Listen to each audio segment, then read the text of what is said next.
अस्सलाम वालेकुम जी, मैं हूं ताहिर सरोवर मीर और आप देख रहे हैं मीर टॉकीज और हमारे वीवीआईपी मेहमान रफाकत अली खान साहब। कैसे हैं सर? मैं बिल्कुल ठीक हूँ मीर साहब, थैंक यू वेरी मच। कहाँ से तशरीफ लाए हैं खान साहब?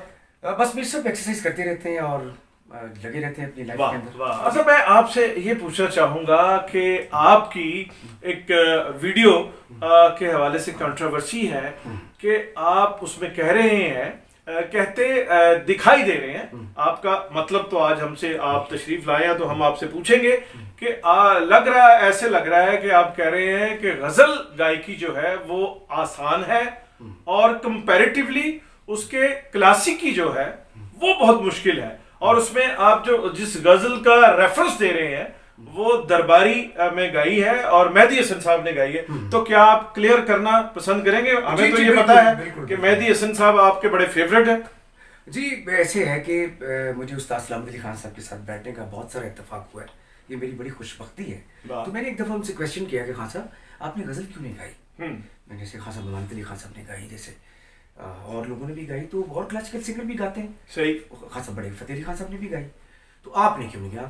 मैंने बहुत ही कमाल के इंसान थे, जिस तरह स्पोर्ट्समैन स्पिरिट होती है ना, जिस तरह एक म्यूजिक की स्पिरिट भी होती है। वाह। म्यूजिकली किसी आदमी को अपने लिए कन्फेस करना, इतना बड़ा होके उसका इतना बड़ा कद होना, वाह। वो मुझे उन्होंने कहा कि रफाकत, मैंने मेहदी साहब की गजल सुनी और उसके बाद मेरा दिल नहीं किया कि मैं गजल गाऊं। अगर हमारे बड़े इस तरह मेहदी साहब को प्यार करते थे तो मैं मेहदी साहब के शागिर्दों में नहीं, गुलामों में से हूँ। और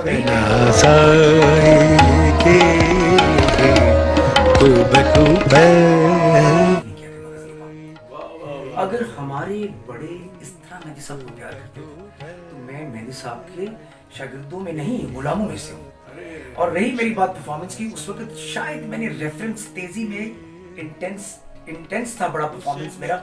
जब भी आप क्लासिकल गा रहे होते हैं उससे लफ्ज कम होते हैं और आपको बहुत सारा लय के साथ खेलना होता है, बहुत एफर्ट करनी होती है। और उस वक्त मैंने रेफरेंस तेजी के साथ इसलिए दिया, उसका मतलब बिल्कुल ये नहीं था कि उसमें मैं खुदा ना खास्ता मेहदी हसन साहब को शामिल कर रहा हूँ।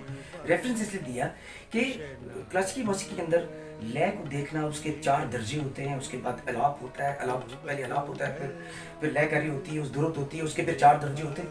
ये सारी चीजें करना इंतहाई मुश्किल होता है, उसमें लफ्ज बड़े कम होते हैं।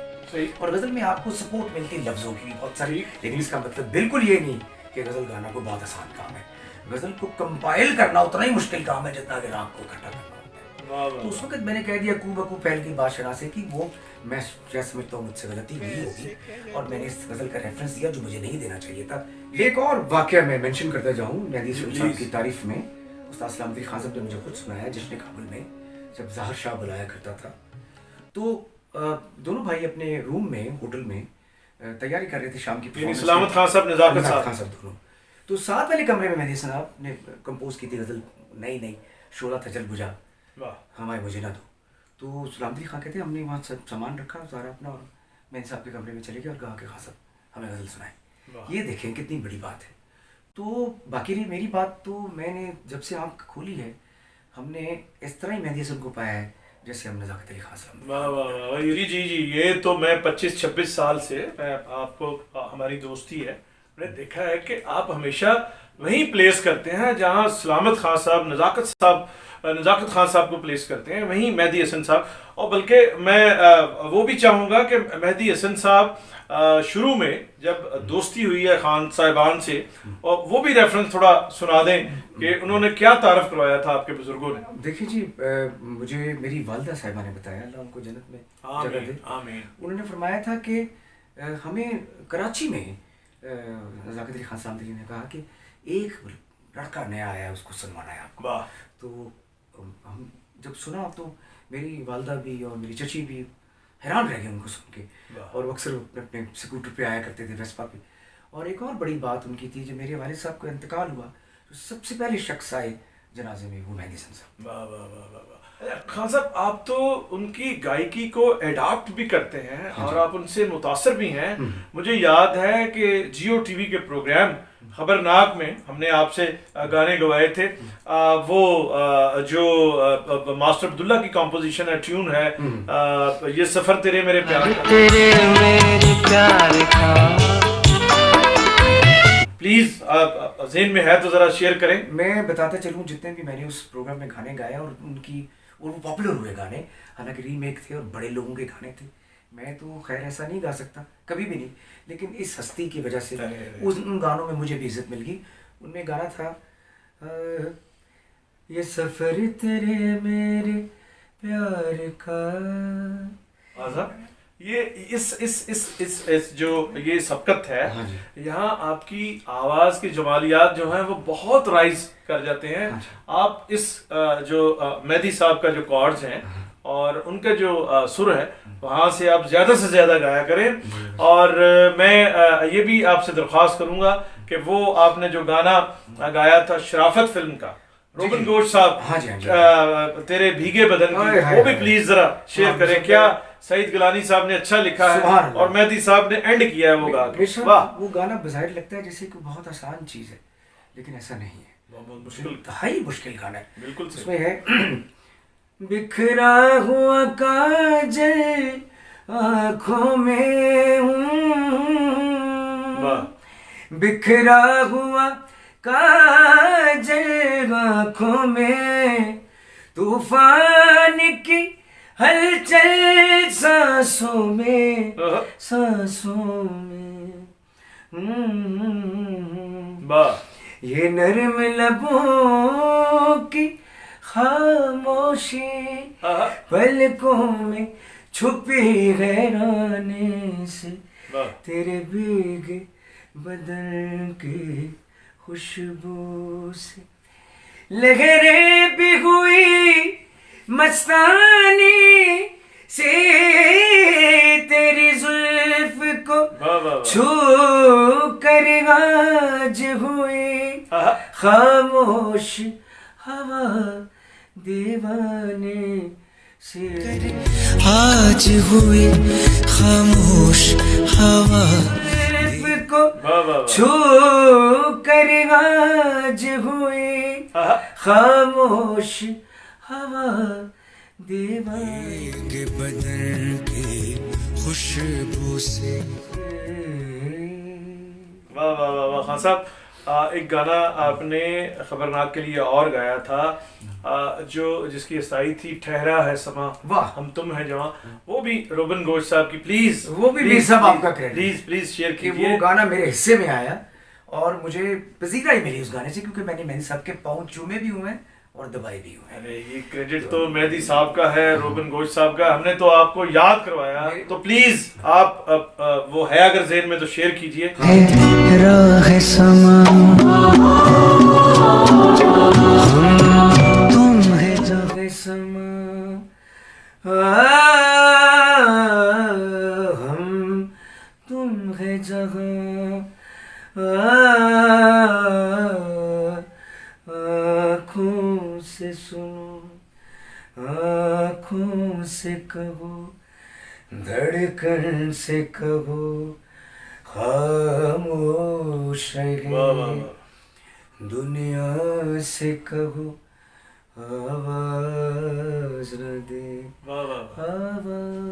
आवाज रहे न रहे, खत्म न हो प्यार कभी। खलीफा तारक साहब हमारे भाई हैं, गुजरांवाला से, पहलवान भी हैं और म्यूजिक को इतना अच्छा समझते हैं जैसे कोई प्रोफेशनल समझता है। तो आज खलीफा तारक भाई तसी हो गई कि खान साहब किस तरह से मेहदी हसन साहब को प्लेस करते हैं।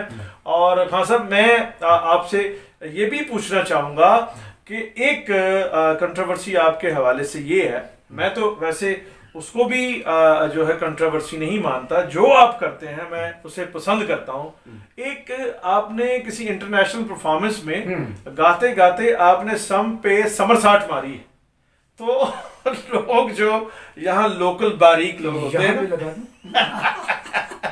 जो यहाँ बस्तामी रोड और चूना मंडी फिर के जो है सुभान अल्लाह वो बारीक सारे जहां से अच्छा बस्तामी रोड हमारे लोकल बारीक जो है वो कहते हैं कि जी जो क्लासिकल गाने वाले हैं उनको ताल तो देखनी चाहिए, तिहाई तो मारनी चाहिए, जमजमे तो लेने चाहिए, लेकिन एक्रोबैट्स ये समरसाट जो है वो नहीं होनी चाहिए। तो आप इसमें क्या कहते हैं, आपका पॉइंट ऑफ व्यू क्या है?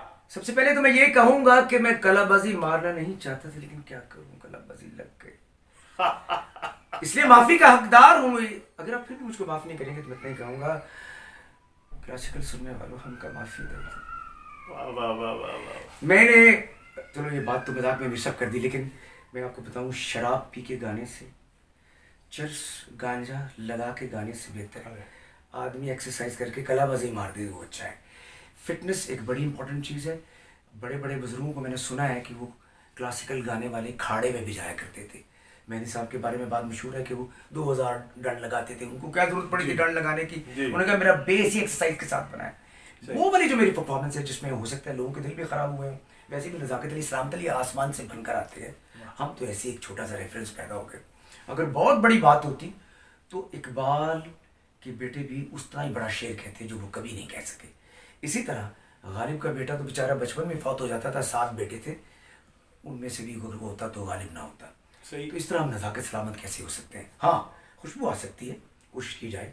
दूसरी ये बात, वो परफॉर्मेंस इंटरनेशनल है, एग्जिटर चर्च लंदन के अंदर, बॉलीवुड ब्रास बैंड मेरे साथ था, ऑडियंस भी सारी गोरों की थी, और वहाँ पे मैंने याद किया जेम्स ब्राउन को, माइकल जैक्सन को, फ्रैंक सिनाट्रा को, एल्विस प्रेस्ले को, और मैं बहुत बड़ा फ़ैन हूँ जो वेस्टर्न अमेरिकन म्यूज़िक का। उसमें कंट्री साइड में बहुत सारे लोग आते हैं और मैंने उनको बहुत दफ़ा फॉलो किया है। ये तो एक रिकॉर्डिंग में मेरे पास भी ये क्लिप आया, मैंने इसको शेयर कर दिया, क्योंकि ऐसी बात नहीं है। मैं समझता हूँ कि क्लासिकल गाना एक बहुत ही बड़ा काम है, बहुत पवित्र काम है, बड़ा पाक काम है, लेकिन वो जो मैं परफॉर्मेंस कर रहा था उसमें आपने देखा होगा हमेशा मैंने उसमें थोड़ी कुछ जैज़ के भी तो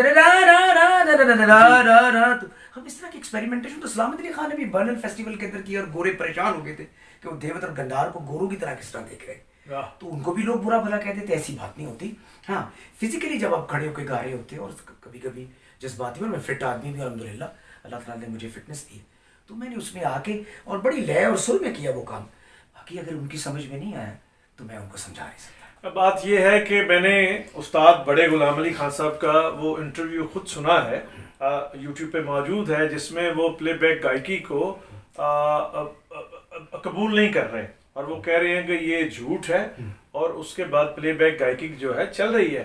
इसका मतलब ये नहीं होता कि उस्ताद बड़े गुलाम अली खान साहब को गलत कह रहे थे, वो जिस मुकाम पे थे और क्लासिकी मौसीकी के हवाले से उन्हें प्लेबैक म्यूजिक छोटा लग रहा है। और दुनिया में जो थीसिस होते हैं ये डेकेड्स के लिए होते हैं, वक्त के लिए होते हैं। दुनिया में चीज़ें बदलती भी रहती हैं, इम्प्रूवमेंट भी उसमें होती है। जो फ्यूजन दुनिया में हुए हैं, अब जो उस्ताद नुसरत फतेह अली खान साहब ने फ्यूजन किया है, तो उसको अगर हार्ड कोर किसी ढाड़ी से पूछें तो वो हो सकता है वो ये कहे जी कि ये क्या है। उन पे लोगों ने बड़ा इतराज किया जी, जब उन्होंने वेस्टर्न साजों के साथ गाया, लोगों को ये समझ नहीं आई कि उनका म्यूजिक इंटरनेशनल हो चुका है, और उनकी जो सरगम है वो भी इस कदर इंटरनेशनल हुई कि लोगों ने सरगम करके पीटर गैब्रियल को अप्रोच किया।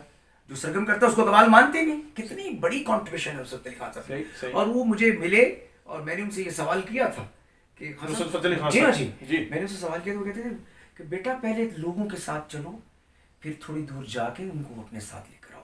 वाह वाह वाह। तो अब उन्होंने जब ये मशरफ साहब ने जब उनको ये आइडिया दिया कि ऐसा तो डर दुख ना कोई, अब अकेले गाओ, अब कवाली को थोड़ी देर रहने दे, और वो जो कवाल उनको भी सुनते थे, और उस इतराज को तो खान साहब ने भी फेस किया था, लेकिन खैर वो तो बहुत बड़े लोग थे। तो मैंने हमेशा कोशिश की मैं अपने स्टाइल में काम करूं, एक्सेप्टेबल हो या ना हो, ये कोई ढीठपन नहीं है, लेकिन मेरी जो परफॉर्मेंस है वो उन गोरों में और इंटरनेशनल बड़ा पसंद है। सब ये जो बात आप कर रहे हैं ना कि चर्स गांजा शराब पी के गाने से बेहतर है कि आप एक्रोबेट्स करें, एक्सरसाइज करें, तो ये आलमी बात है। मुझे सलामत खान साहब की बात याद आ गई। उन्होंने कहा कि गाने का डायरेक्ट ताल्लुक जो है वो सेहत से है, जवानी से है। जिस तरह सुर किशोर कुमार का 35-40 साल में लगा है, जिस तरह मेहदी हसन साहब ने गाया है 50 साल की एज तक, जिस तरह लता जी ने गाया है, जिस तरह मैडम नूर जहां ने गाया है, फिर उस तरह नहीं भी गाया गया। 70 साल के जब हो गए और बीमार हो गए, जब लकवा हो गया था और वो पैरालिसिस हुआ था सलामत खान साहब को, उसके बाद तो उस तरह से नहीं गाए। हाँ जी, वही फिजिकली आप जितने स्ट्रांग होंगे सही, आप उतने काम करेंगे। बाकी अगर किसी की दिल आजारी हुई तो मैं माजरत खाऊंगी। अरे रे रे रे, ये है इंसाफ का मंदिर है, भगवान का घर है। हाँ साहब, आज वादा करें कि आप का मीर टाकीज आपका घर है, हंस के बोला करो, बुलाया करो, आपका घर है, आया जाया करो। वाह वाह वाह वाह। हद से बढ़ के हसीन लगते हो। झूठी कस्में जरूर खाया करो। आहा, जैसे जिंदगी एक ख्याल है, ऐसे मौत भी एक ख्याल है। न दुख है, न सुख है, न दीन, न दुनिया, न भगवान, सिर्फ मैं, सिर्फ मैं। वाह वाह वाह। अच्छा खान साहब, ये सुर तो आपका हो गया राजेश खन्ना का। मैं आपसे ये फरमाइश करूंगा कि आप थोड़ा सा राजकुमार भी मीर टाकीज देखने वालों के साथ शेयर करें जरा। माफ कीजिएगा, मैं गलती से कलाबाजी लगा बैठा और आपकी मेहंदी से रचे हुए कमेंट सुने, बहुत हसीन है। इन्हें लिखती रहिएगा, मैली ना हो जाए। और खान साहब असरानी, असरानी माँ, तुमने बेटा नहीं अलादीन का चिराग पैदा किया है। 10 रुपए छुट्टे होंगे। और खान साहब अभी जो हम अंग्रेजों के जमाने के जेलर हैं। हाँ जिंदाबाद। लव यू खान साहब, thank you thank you thank you. ये प्रोग्राम होया देखो तो खुदा दी कसम।